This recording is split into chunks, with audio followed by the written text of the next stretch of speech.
Su hocico también está bien adaptado para cazar en el agua.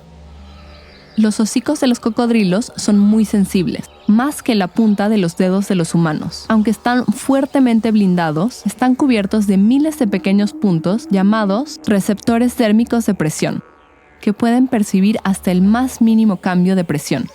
Esto les permite sentir pequeñas ondas en el agua, lo que les da una idea precisa de su entorno y del paradero de las presas cercanas.